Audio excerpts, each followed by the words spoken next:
बिस्मिल्लाहिर्रहमानिर्रहीम daily analysis का सिलसिला शुरू करते हैं। सबसे पहले सेंटीमेंट की बात करते हैं। सेंटीमेंट में ईरान और इसराइल जो टेंशन चल रही है उसमें क्या इस टाइम सीज़ फायर हुआ है या अभी टेंशन बाकी है। अब देखें, ईरान, सऊदी और कतर और यूरोपीय यूनियन G7 के ज़रिए ईरान ने मुज़ाकरात का पैगाम दिया है कि मैं इसराइल के साथ मुज़ाकरात करता हूँ, लेकिन अगर US जो है बराह रास्त जो है रब्ता इसके अंदर अमल दाखिल ना करे। इसराइल अपने हदफ के ऊपर खड़ा हुआ है। जब तक वो इसराइल कहता है कि ईरान अपने न्यूक्लियर की इसके अंदर थोड़ी न्यूक्लियर दोबारा पावर बनने की थोड़ी सी भी सख्त मौजूद है ना, मैं मुज़ाकरात नहीं करूँगा जब तक मैं इसको इतना गिरा ना दूँ कि इसके अंदर न्यूक्लियर पावर बनने की ख्वाहिश ख़त्म ना हो जाए। अगर मैं सिंपल वर्ड्स में कहूँ तो अभी तक चीज़ें जो हैं वो स्लो डाउन हुई हैं, टेंशन स्लो तो हुई है, लेकिन अभी तक बाज़ाब्ता किसी ने भी सुलह का अभी पैगाम नहीं भेजा या किसी ने हतमी फ़ैसला नहीं किया। तो चीज़ें जो हैं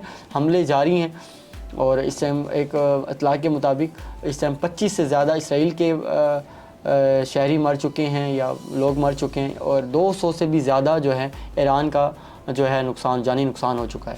तो ऐसी सिचुएशन में अभी तक बदले की आग नहीं थमी, तो टेंशन तो है, लेकिन इस तरह के जैसे लोगों का, जैसे दूसरे मुल्कों का बीच में आना, जिसमें जापान, रूस, ये इस टाइम सीज़ फायर का कह रहे हैं। ट्रंप भी US से भी साइड लाइन है, US से भी डायरेक्ट इस टाइम नहीं आया। तो ये एक इंडिकेशन है कि कम से कम सीज़ फायर का सिग्नल ज़रूर है कि अमन का। और हमने देखा गोल्ड के ऊपर क्या इम्पैक्ट आया। तो ये पूरी आज ये सारी चीज़ों को हम चार्ट के ऊपर उतारेंगे कि सारी इन्फॉर्मेशन को चार्ट के ऊपर कैसे उतारें। और मेन जो पॉइंट है वो कि आज बैंक ऑफ जापान की तरफ से मीटिंग थी, तो उन्होंने क्या बात की, तो वन बाय वन उसको डिस्कस करते हैं। चलें चार्ट के ऊपर चलते हैं। तो सबसे पहले गोल्ड को ही देखते हैं और आपके सामने गोल्ड ने ये एक लास्ट कैंडल दी है और लास्ट कैंडल के ऊपर ये एक अप थ्रस्ट आया है। जब भी मार्केट लास्ट अप थ्रस्ट देती है तो समझ जाएं ये एक वीकनेस का सिग्नल होता है, गोल्ड के अंदर वीकनेस है। अगर मैं यहाँ हेल्प लेता हूँ ओपन इंटरेस्ट की, ओपन इंटरेस्ट को दो तरीक़ों से यहाँ देखा और समझा जा सकता है। सबसे पहले कि जो लास्ट कैंडल है, मैं इसको थोड़ी सी सेटिंग कर लूँ आपके लिए।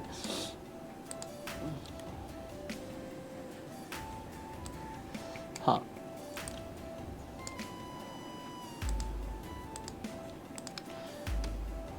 इस लास्ट कैंडल के ऊपर कैंडल डाउन हुई है, OI जो है वो राइज हुआ है। ये एक बेरिश साइन है, प्लस ये एक अप थ्रस्ट है, इसलिए भी ये बेरिश साइन है। तो ये जो सीज़ फायर की सिग्नल आ रहे हैं, ये गोल्ड ने इसको, गोल्ड के ऊपर इसका नेगेटिव इम्पैक्ट पड़ा है और गोल्ड के अंदर सेलिंग आई है।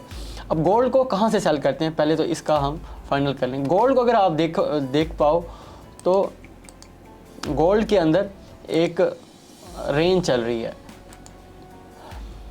गोल्ड को अगर आपने सेल करना है तो ये एक अच्छा लेवल है, 3406 का एक अच्छा लेवल होगा। मैं यहाँ से आपको रिकमेंड करूँगा, यहाँ से सेल करिएगा। मार्केट जब अपना रेंज पूरा ना करे तो समझ आए इसके अंदर वीकनेस तो है। तो अगर ये ब्रेक करता है रिटेस्ट के ऊपर, आप एक सेल कर सकते हैं। दूसरा, इस एज से 3406 से सेल कर सकते हैं। तो गोल्ड को आज सेल कीजिएगा। रीज़न मैंने बताया कि बैक एंड पर क्या चीज़ चल रही है और उसके बाद एक अप थ्रस्ट भी लगा हुआ है। ओपन इंटरेस्ट भी सिग्नल कर रहा है कि हमें ये गोल्ड की आज बेरिश मूव आ सकती है और आज पूरा दिन भी गोल्ड ऊपर नहीं जा सका। 3394, 3396 से बार बार गिर रहा है। तो ओवरऑल मैं गोल्ड को आज जो रेट कर रहा हूँ वो सेल के अंदर रेट कर रहा हूँ। 70-80% जो चांस है गोल्ड आज सेल के अंदर है। अब हम चलते हैं बैंक ऑफ जापान को डिस्कस करते हैं।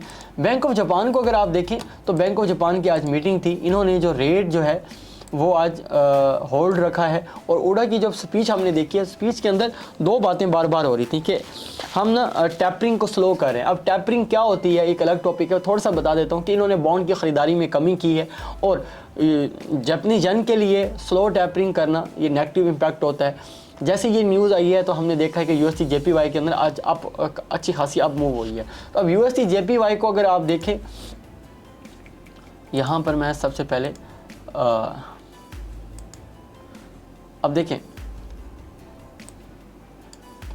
6J को अगर आप देखें तो एक अप थ्रस्ट आया है और इस अप थ्रस्ट को मार्केट ने कंफर्म किया है।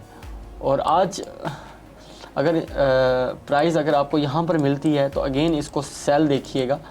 और मैं USD JPY को अगर देखता हूँ कि USD JPY के साथ आज हम कहाँ से USD JPY को अगर हम देखें एक खूबसूरत सी रेंज बनी हुई है।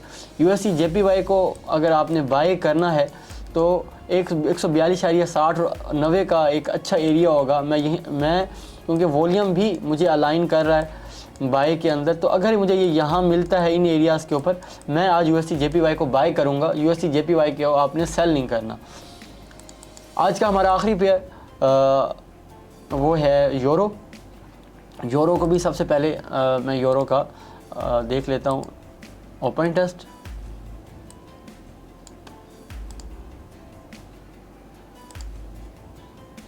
यूरो का ओपन टेस्ट ना 16 है ना, डाउन हुआ है। यूरो भी ना कोई मिक्स ही मूव हुआ है, बट आप लास्ट कैंडल्स को देखें ना, ये एक फिश माउथ सी बन रही है और रेजिस्टेंस के ऊपर। मैं अगर इसको थोड़ा सा मज़ीद,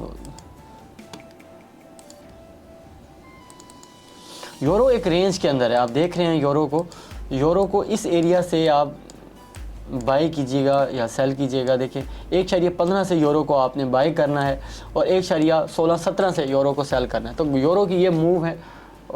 यूरो को जो मैं रेट कर रहा हूँ आज सेल के अंदर रेट कर रहा हूँ, और 1.16-17 एक अच्छा एरिया होगा यूरो USD को सेल करने का। तो ओवरऑल ये एनालिसिस थे, मैंने 3 एनालिसिस बताए कि आपने गोल्ड को सेल करना है तो 34.06 एक अच्छा लेवल है गोल्ड को सेल करने का। USD JPY को अगर बाय करना है तो 142.80 एक अच्छा लेवल होगा। और आखिर में मैंने बताया कि यूरो USD जो है 1.16-17 एक अच्छा एरिया होगा बाय करना है। तो ओवरऑल किस तरह से मैंने सेंटीमेंट को और न्यूज़ को और टेक्निकल के साथ अलाइन किया, फिर प्राइस निकाली है, तो ये ओवरऑल ट्रेडिंग होती है कि अब है आप और मैंने सब्र रखना है, अपने एरिया तक सब्र करना है, इंट्री पे भी सब्र करना है, और फिर अपने टारगेट तक इंट्री लेने के बाद अपने टारगेट तक भी सब्र करना है। तो यही ट्रेडिंग है।